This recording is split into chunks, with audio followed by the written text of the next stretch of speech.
Good day, scholars. Today we will begin uh, Standard 6 of United States history, and we will examine the first five presidents of the United States.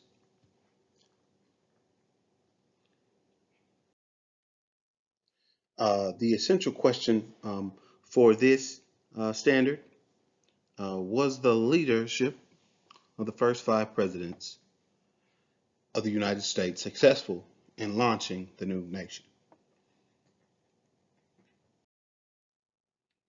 Okay, President George Washington. Um, uh, we start off with the Whiskey Rebellion. The Whiskey Rebellion was when Western farmers rebelled against whiskey tax. Washington ends the rebellion by sending 15,000 troops. By doing that, he showed strength of new government by showing Washington could enforce laws.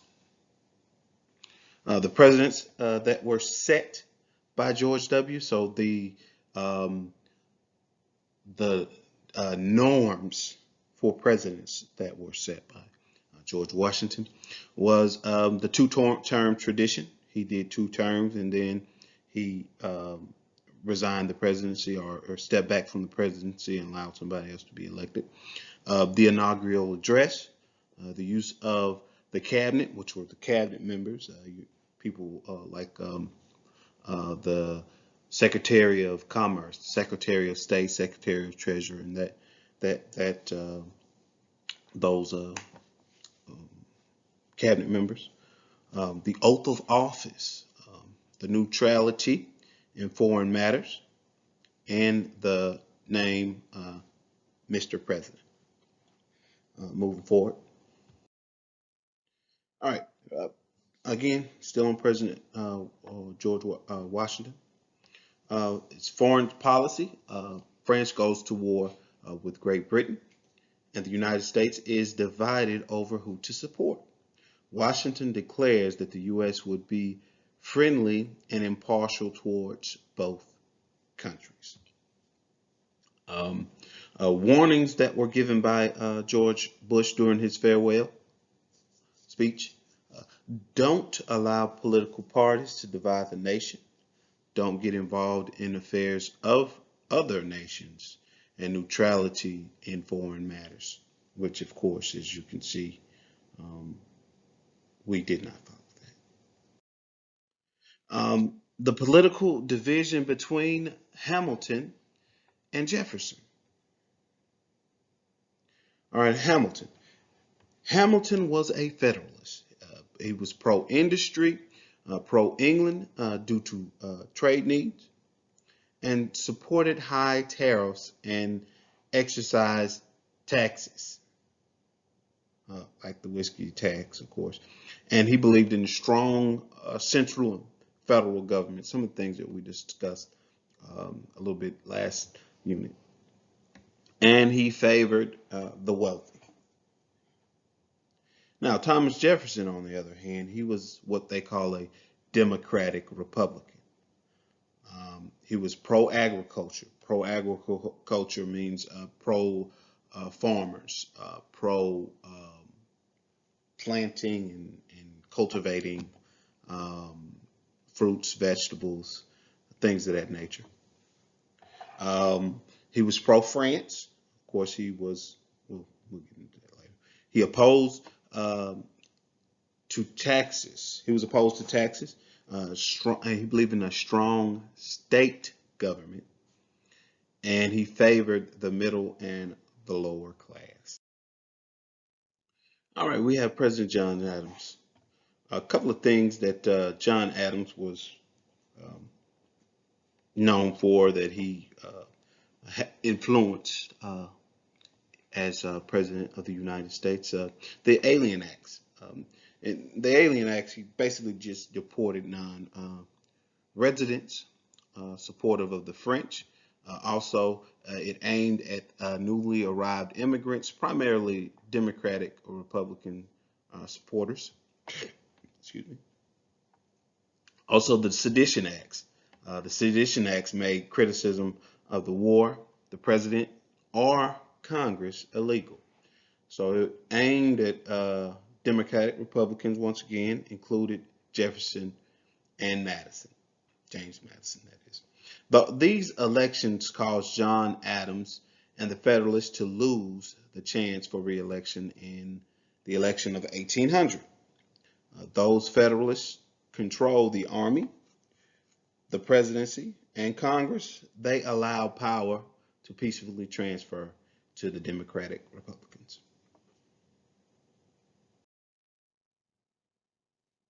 The next, this led way for Thomas Jefferson. A couple of things that he's known for is he negotiated the treaty to purchase the Louisiana Territory from France for about $15 million, doubling the size of the United States. Using his executive power to purchase was against his strict constructionalist belief that government should only exercise power given as explicitly written in the Constitution. He, of course, hires Lewis and Clark and sent them to explore the new territory out west, encouraging Western settlement. Okay, this will give you an idea of the areas of the Louisiana Purchase. As you can see, it's basically Iowa. What is that? Iowa, Missouri, Arkansas, Louisiana, and a little bit further out west, like states like I would guess what's that? Oklahoma, Nebraska, South Dakota, North Dakota, things of that nature. As you can see, Lewis and Clark actually went further than those initial purchases were. They went as far as looks like Washington State. So you can see their travels on this particular map. All right, moving forward.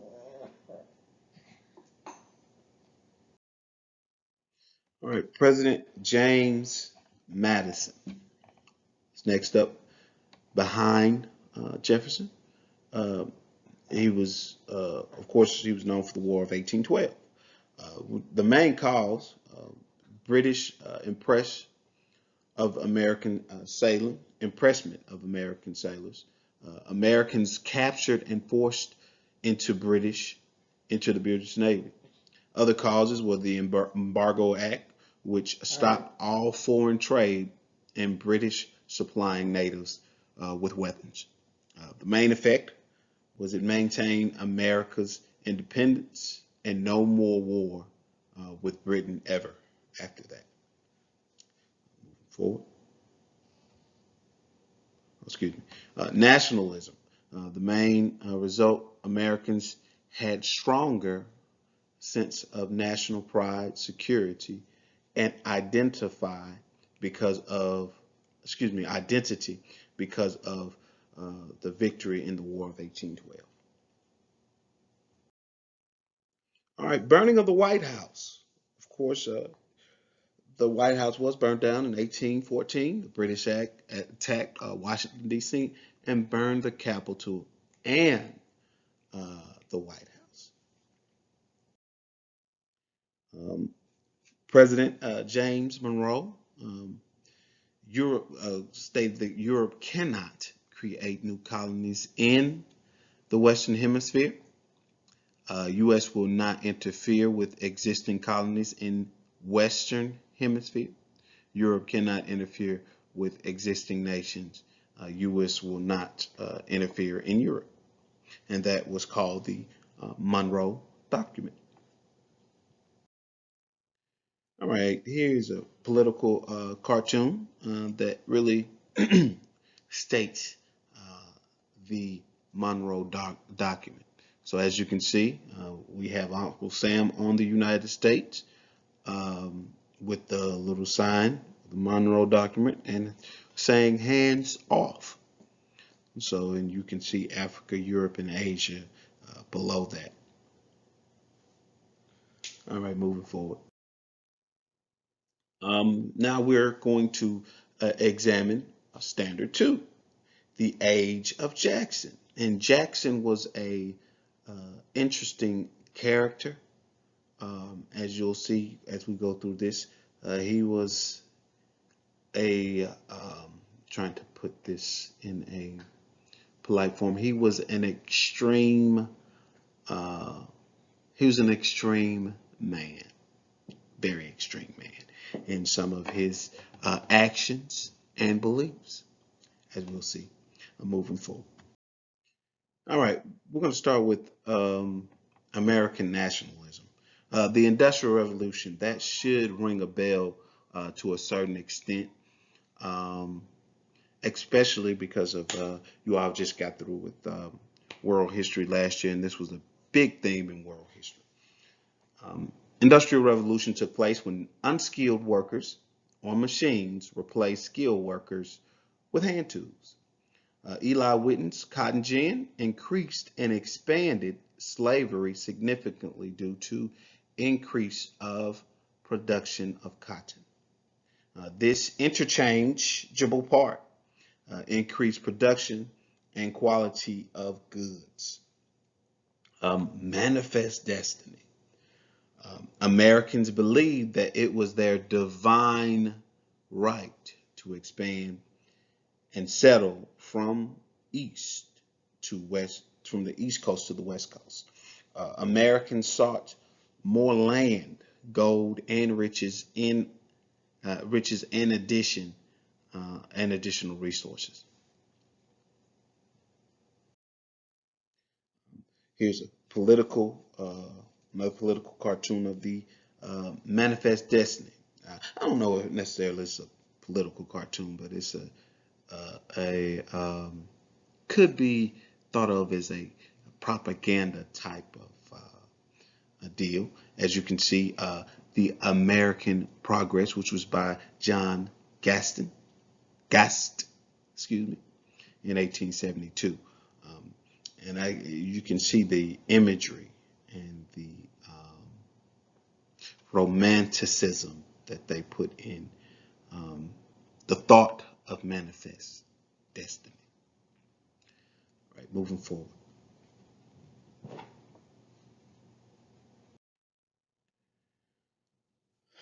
All right, President Andrew Jackson.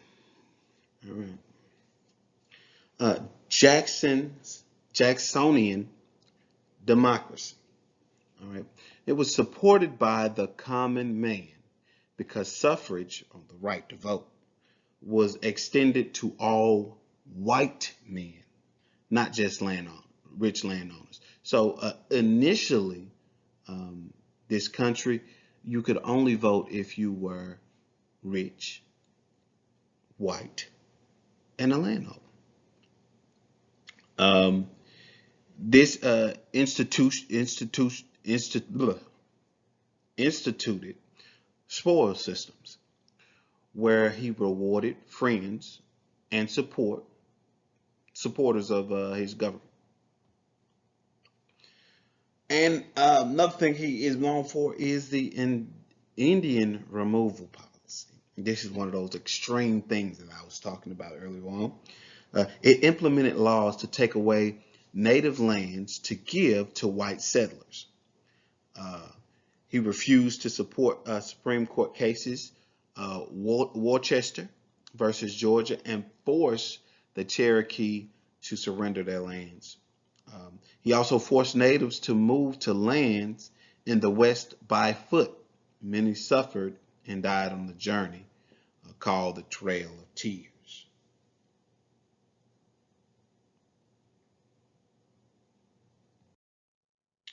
All right, you can see here a picture or illustration of the Trail of Tears. It was a harsh and unforgiving journey as they moved toward places like, I believe, Oklahoma.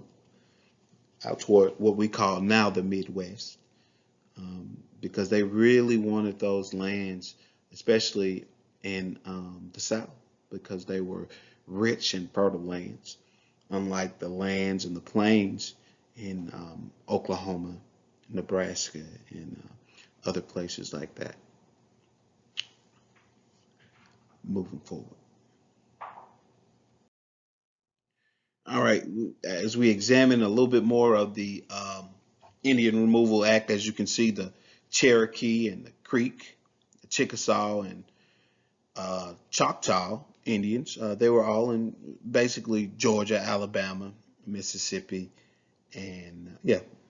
So pretty much as I was stating before, as you can see that they're moving them to what we call now Oklahoma. And just above Oklahoma, I believe that's Nebraska as well. So also, I can see the Seminoles. Seminoles were moved from Florida, and they ended up taking it seems like a boat or a ship toward Louisiana, and that's how they ended up in the state of Oklahoma. And as you can see, the Seminoles is, if you watch or are involved in any type of college sports, is what they call Florida State. That is their mascot in Jacksonville, Florida State, the Seminoles. All right, moving forward. I don't know how long that's going to happen, especially with the events that have happened with the Washington Redskins and other pro sports teams that use Indian terms to use for their mascots. Anyway, moving forward. President Andrew Jackson, again. The Nullification Crisis. All right, so nullification, this is the process where the southern states wanted to be separated from what they call the Union, or what we will call the United States of America now. Southern states became angry over high tariffs that hurt the South, but helped northern industries. Many placed the loyalties and interest of their region over the interest of the nation as a whole. This led to the rise of what we call sectionalism. Southerners believed in states' rights and that they could nullify federal laws that didn't align with state interests. Now, if you look at today's time, we are experiencing some of the same divides over state rights and the rights of the federal government. As the Democrat and Republican parties kind of clash over which should be strong. Moving forward. Henry Clay's American System. Pleased by successful negotiations with foreign powers, Americans enjoyed a rising sense of nationalism, which is a feeling of pride and loyalty to a nation. Henry Clay developed the American System. What the American System was, it was a system of measures intended to make the U.S. economy self-efficient. His American System included another national bank with a single currency, building roads, canals for easier interstate travel, and also a national infrastructure of buildings, roads that decreased travel time and encouraged people to move westward. The Cumberland Road was the first road. The Erie Canal was the largest project by the federal government. It connected the Great Lakes to the Atlantic Ocean and made the New York City the #1 city in the United States. Moving forward. So you can see here a picture or illustration of the Erie Canal or the construction of the Erie Canal. Reform era, temperance, education, women's suffrage, prisons, and care for the mentally ill, and of course, abolitionism. And now we have the second great. Now we have the second Great Awakening, and it was a revival of religious feelings. This religious movement was called the Second Great Awakening, and it helped launch the Reform era. This religious fervor that changed the lives of individuals in the 1820s and 1830s led them into the fervor to change the society. Temperance movement. Um, it was organized because of consumption of drinking alcohol significantly increased and caused social problems. Heavy drinking led to many social problems. Movement was led by churches and religious groups that considered drinking to be morally wrong, believed it should be prohibited by law. Temperance was later revisited during the 1900s and the 1920s. Education reform.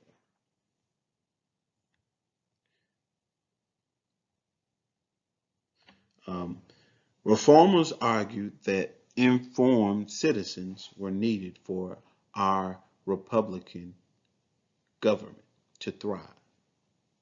Workers wanted their children to have a chance to pursue the American dream. Horace Mann promoted mandatory public schools as the only way to equalize society. He argued that it was impossible that educated people could remain permanently poor. Mann worked for many reforms in public education, paid for and run by the public, inclusive of children from different backgrounds, taught by well-trained professional teachers. So this sounds like a great idea, which it was at the time, but also keep in mind that people of color weren't allowed these same rights as well. Moving forward, the women's movement.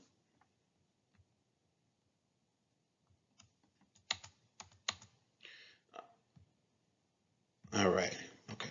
The women's movement, the status of women remained similar to what it had been during the colonial era. No rights at all. Um, Lucretia Mott, and Elizabeth Cand Stanton decided it was time to stand up for women's rights and planned their own convention when they returned home, the Seneca Falls Convention. The Seneca Falls Convention helped create and organize campaign for women's suffrage and elevated the cause of women's rights to an issue of national concern. Elizabeth Cady wrote a document, the Declaration of Sentiments, modeled after the Declaration of Independence. Abolitionist movement. Reformers began asking how can America, the land of the free, still allow slavery? Abolitionists were people who wanted to end slavery regardless of this economic dependence. Both whites and African Americans were abolitionists. Many religious people in the North saw slavery as a clear moral wrong that went directly against their beliefs. Famous abolitionists, although the North profited from plantation systems and slavery, some white Northerners joined the abolitionist movement. William Lloyd Garrison began to publish an abolitionist newspaper, The Liberator.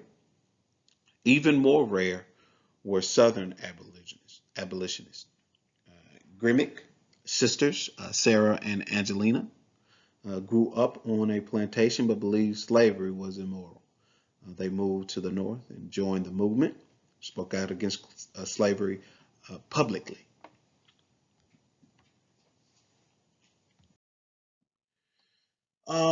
Of course, some brave abolitionists helped slaves escape to freedom. One of those individuals is Miss Harriet Tubman, one of the most famous conductors on the Underground Railroad. An above ground series of escape routes from the South to the North. She made 19 dangerous journeys to free enslaved people. Slave owners offered about $40,000 for her capture, but she was never captured, nor did she lose a passenger. Also, you have some people that escaped slavery joined the movement. Frederick Douglass became a lecturer for Massachusetts Anti-Slave Society. People who heard him considered him to be too educated and well-spoken to have ever been a slave. We wrote an autobiography that was he wrote an autobiography that was an instant bestseller, and started his own newspaper called the North Star. And then we also have Sojourner Truth, fled her owners and lived with Quakers who set her free.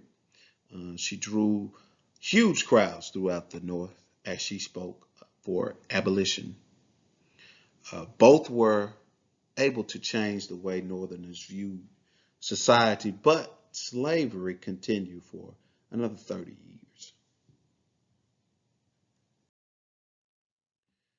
years. Slave rebellions and uprising. Nat Turner led a slave rebellion that led to the killing of over 60 whites before he was caught and executed. This is actually in the movie Birth of a Nation in 2 years ago. I want to say about 5 years ago. Be careful, because there's also a Birth of the Nation movie that was created in the early 1900s, and that is a totally different movie.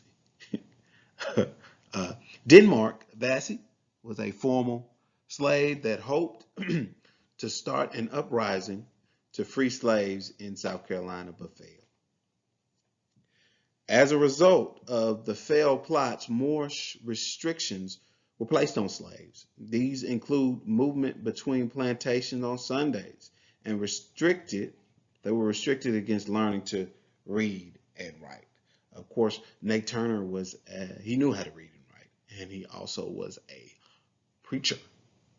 So he was enlisted into plantations to increase morale within the slaves, but he was appalled by what he saw and ended up starting a revolution because of it. But moving forward. All right, scholars, in conclusion, as always, make sure you contact me if you have any questions. As you can see, as always, my email is terrell.johnson@cobbk12.org. My work phone is 404-491-0952.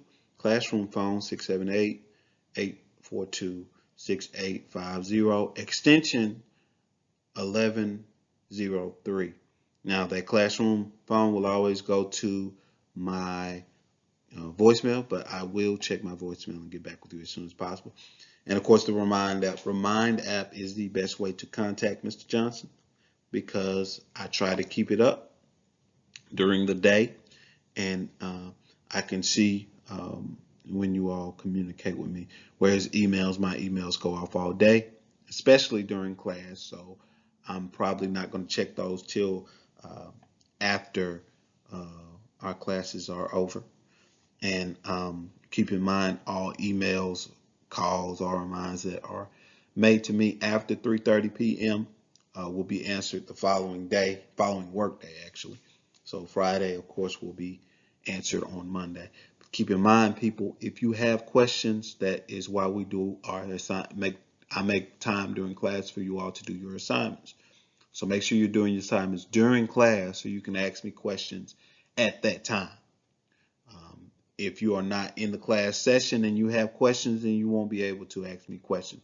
Or if you wait till after the class session to do your assignments, you won't be able to ask me those questions and get a quick response as you would be if you were talking to me during class time. This is the whole reason why we have class time during this pandemic or during this digital learning time. Of course, make sure if you do need a tutorial or you need me to sit down and go over with something with you, that you make an appointment with me.